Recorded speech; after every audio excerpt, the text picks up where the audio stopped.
11. So today we're going to start by talking about schizophrenic disorders. Then we'll talk about personality disorders. Then we'll go over the case studies that you hopefully all finished before class today. I know some of those, examples came from the stuff we're talking about today, so you might have struggled a little bit with those. But hopefully after hearing today's lecture, maybe it'll be a little bit clearer.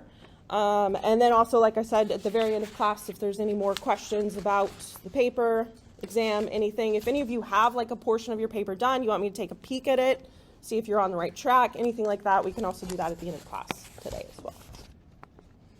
Okay, so to start, we're going to talk about schizophrenia and some related disorders.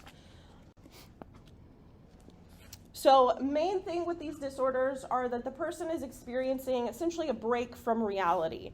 So they tend to suffer from things like delusions, which are false beliefs and thoughts, hallucinations, which are fake perceptions, and then also disorganized thoughts and behaviors. We'll talk a little bit about the potential cause of schizophrenia. There's a decent amount of evidence that there's a strong biological component. So there may be a genetic predisposition, and then you have various abnormalities in brain anatomy and neurotransmitters. Then we'll talk briefly about treatment, although treatment of schizophrenia and related disorders can also often be very difficult and may require sort of lifelong monitoring.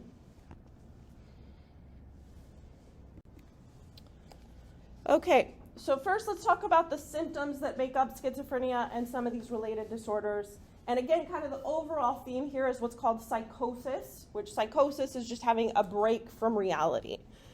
So this can manifest in several different ways. The first most common symptom of schizophrenia and related disorders are delusions. So like I said, delusions are false beliefs or thoughts that a person holds, and these can take all kinds of different forms. There are some that are more common, though, than others. So some of the most common types of delusions in schizophrenia are delusions of grandeur, which is basically where a person believes that they have, abnormally strong powers in some way. At the extreme end, they may believe that they are like a god and they have godlike powers. They may think, just be overconfident essentially and believe that they have abilities they don't actually have. They also may have delusions of like control. So they might have this false belief that they're able to control other people's behaviors, other people's thoughts.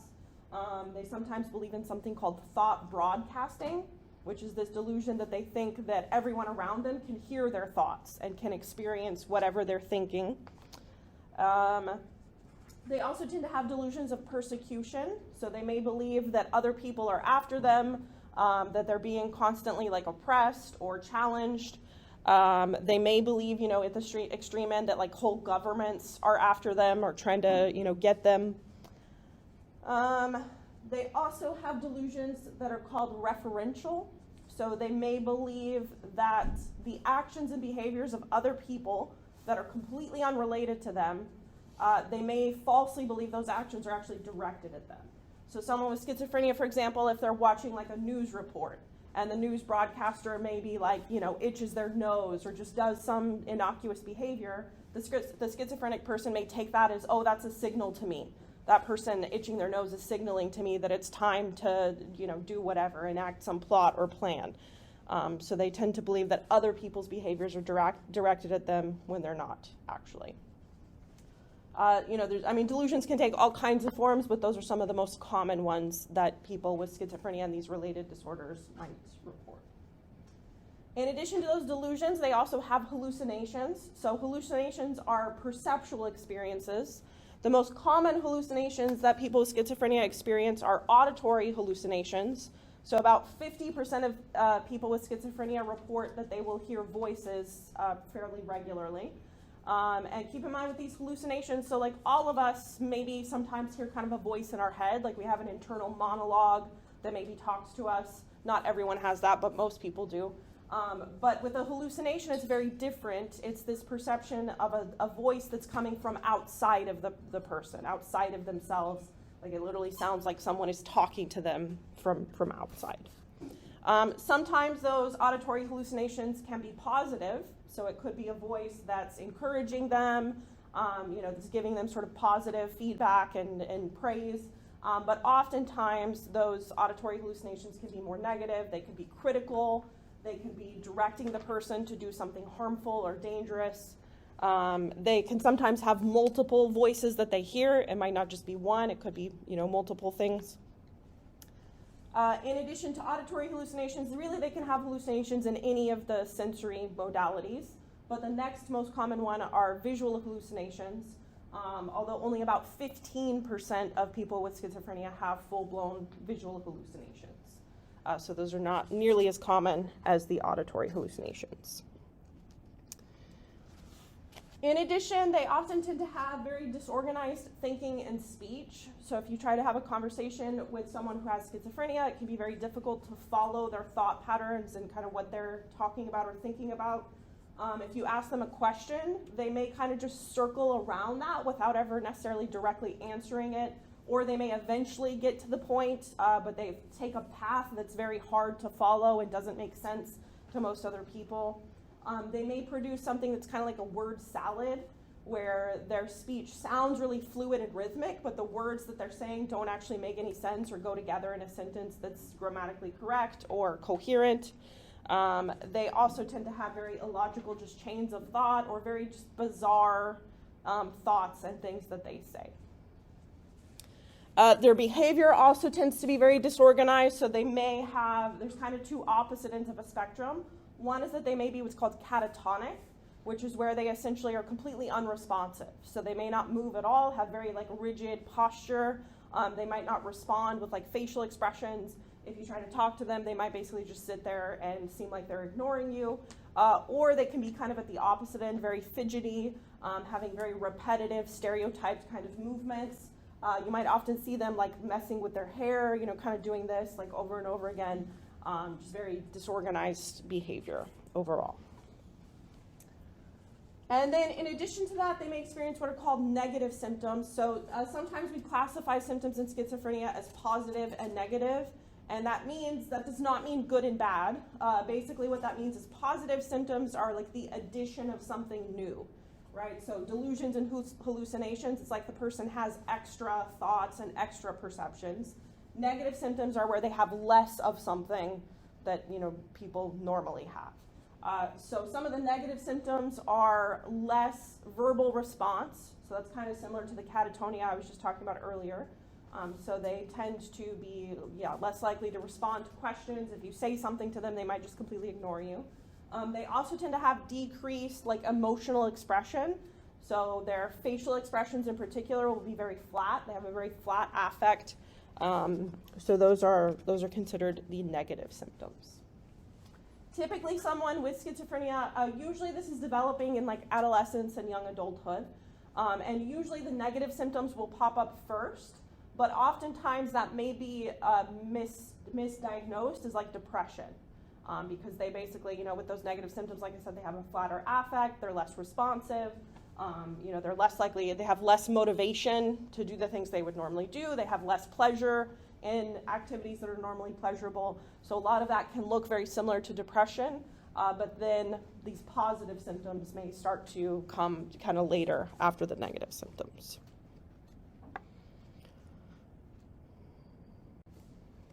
So the main disorder in this group is schizophrenia, and in order to be diagnosed with schizophrenia, a person has to be suffering at least two of the symptoms I just described.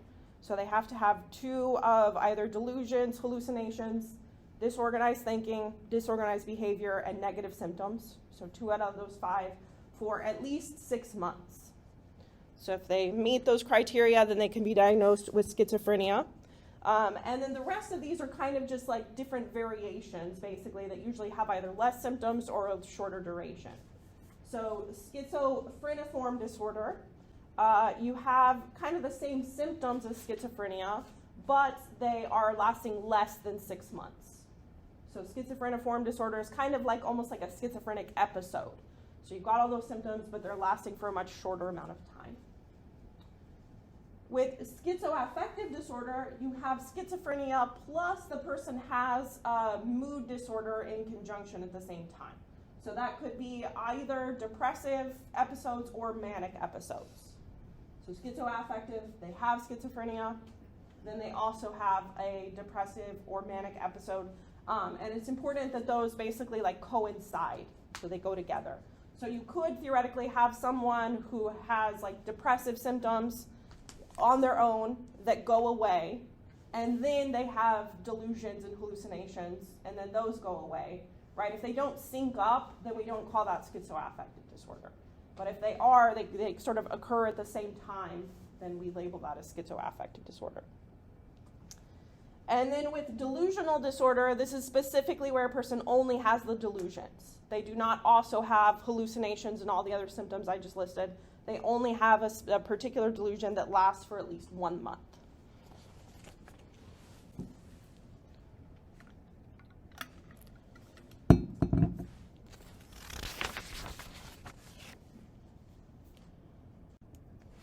Okay, so schizophrenia is fairly rare, especially compared to some of the other disorders we've talked about. So about 0.3 to 0.7% of the population will be diagnosed with schizophrenia at some point in their lifetime. Like I said, onset is usually in adolescence or young adulthood. It tends to be earlier for boys than it is for girls. And the other disorders occur in kind of similar, about 0.2% of the population. So the schizophreniform, schizoaffective, and delusional disorder are even more rare than schizophrenia itself.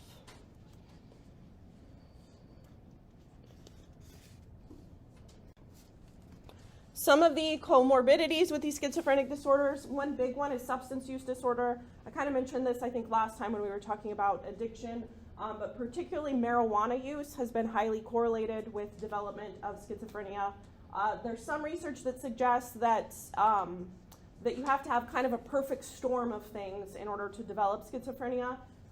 And so someone might have like a genetic predisposition but never go on to develop it if they don't have additional triggers. But marijuana is kind of one of those like risk factors or triggers. So if someone has the genetic predisposition and then they smoke, especially like chronically over a long period of time, then that can actually trigger a schizophrenic episode and then the full-blown disorder eventually. You also may have that co-occurring because, like we talked about last time, people may be self-medicating to some extent to try to help with some of their symptoms. It's also comorbid with things like anxiety disorders and obsessive compulsive disorders as well. Yes? Are stimulants a big one too? I think like not necessarily that it would be a causal relationship, like using stimulants would cause it, but that people who have schizophrenia might use it, again, kind of to self-medicate. So, yeah. So my parents both worked in mental health for many years, and my mother used to say that one of the reasons why schizophrenics went out and used was because they tend to, with the medications they have to take to treat their disorder, make them have more of a lack of feeling, so then they go to use substances because it gives them feeling. Right. Yeah, that makes sense. So we'll talk about the medications a little bit, but the medications mostly target those positive symptoms like the delusions and the hallucinations, and then they can make some of those negative symptoms worse. So that makes sense that they're kind of like self-medicating those side effects. Yeah. Okay, so etiology, I already kind of got into this a little bit in talking about the substance use disorder and that relationship, but there is a strong genetic component, so there's about a 48% overlap between identical twins. If one identical twin develops schizophrenia, there's a 48% chance the other identical twin will develop it. For regular siblings, there's only about a 17% overlap. So that tells us there's a pretty strong genetic component. And then we know there are these neurobiological factors that contribute to schizophrenia risk as well. Typically, people with schizophrenia, they just overall have less brain volume. They have larger, what are called ventricles. So kind of in the middle of your brain, there's essentially holes that are full of fluid. They're full of cerebrospinal fluid, which kind of circulates throughout your whole nervous system. You basically help supply all your metabolic needs and flush out waste. So those ventricles in someone with schizophrenia are larger. They have bigger holes, less brain volume overall. And then there's specific areas that are even more, degraded, basically. So they tend to have less volume in the medial temporal area. So that's kind of, close to your temple, but like deeper in the brain. That would include structures we've talked about before. So the hippocampus is kind of in that area. Hippocampus is really important for forming new memories. We also talked about it in the context of marijuana, right? We talked about how marijuana and some of those cannabinoids target the hippocampus. And so that might be part of that relationship between marijuana use and schizophrenia, is that it's impacting that part of the brain that we know is impacted in people with schizophrenia. It also targets the amygdala as well. So the amygdala tends to be less brain volume in people with schizophrenia. Amygdala, very important for processing emotions and for feeling emotions. So having less volume there might explain some of those negative symptoms like that flatter affect, that less emotional expression. And then they also, maybe not surprisingly, tend to have abnormalities in the auditory areas as well. So that might explain why those auditory hallucinations are so common in people with schizophrenia. So kind of like I was saying before, the idea is that, schizophrenia is so rare because you have to have this perfect storm of basically all these things combining. So you have to have the genetic predisposition probably, and then even if you have that genetic predisposition, if you don't have any of this other stuff going on, you probably could go the rest of your life and never actually develop schizophrenia. But if you've got the genetic predisposition and then you add to that, smoking marijuana or using substances, having high stress, chronic stress, especially early on in childhood, has also been shown to be highly correlated with developing schizophrenia, particularly family dysfunction. So if in childhood the person is, neglected or abused, or they're witnessing domestic violence, things like that, then that can then increase that risk of developing schizophrenia as well. So, but again, kind of the idea is you've got to have all these factors come together that often will trigger a schizophrenic episode, and then that may eventually evolve into the full-blown disorder.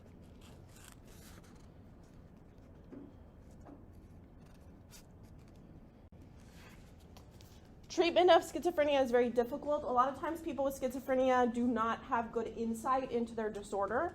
They tend to believe, right, especially with those delusions of grandeur, instead of thinking there's something wrong with themselves that needs to be treated, they tend to think that they're special, that they've been chosen by God to have these visions and things, so that they can, share them with the world, or that they have some particular mission that they're trying to accomplish.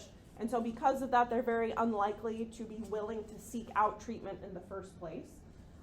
Some of the treatment options they do have are antipsychotic medications.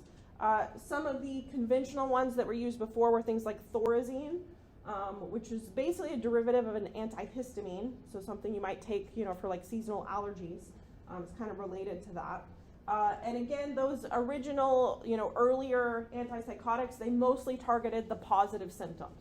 So they help to reduce the hallucinations and the delusions. They help with the disorganized thinking and behavior, but they did often tend to make the negative symptoms worse. So they kind of dampen people's emotions, flatten their affect even more, may make them catatonic in some cases. And so, they had all these side effects that were pretty harmful. So there's more modern medications, things like clozapine and Abilify, you may have heard of before. And those tend to be a little bit better at targeting both the positive and the negative symptoms, but they also do still have some side effects. In addition to medications, things like cognitive behavioral therapy. Cognitive behavioral therapy in this case is mostly used to help the person identify their delusions. So to kind of pick apart what's real and what's not and figure out, okay, this thought doesn't really make sense, it's not very rational, so maybe that's delusional. So how can I, deal with that in a way that's effective and healthy? It may not stop, like doing just cognitive behavioral therapy is probably not going to stop the hallucinations, but again, it can help them identify, like, okay, this voice that I'm hearing, I know it's not real, so is there a way that I can help, cope with that? Is there a way I can incorporate these hallucinations in my life in a way that's healthy and productive? Family intervention can also be very important to help reduce stress mostly. So stress can contribute to developing the disorder overall. That's kind of a lifetime of stress, but then also day-to-day stresses can trigger some of the symptoms. So someone who seems to be getting better, maybe their schizophrenic symptoms are resolving, if they have now a stressful situation, that may trigger hallucinations, delusions, some of those other symptoms. So having a family support system that can help reduce stress will help alleviate some of those symptoms.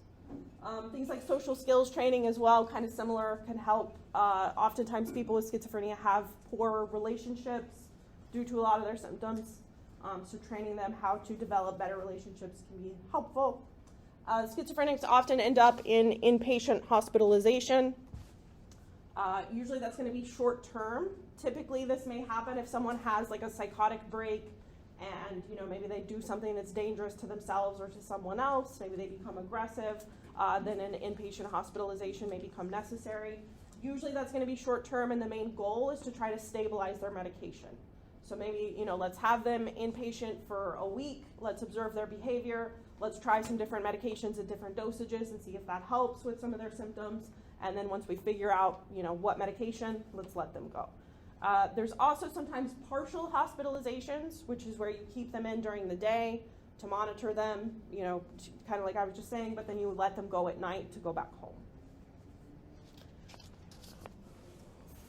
All right, any questions about schizophrenia or related disorders?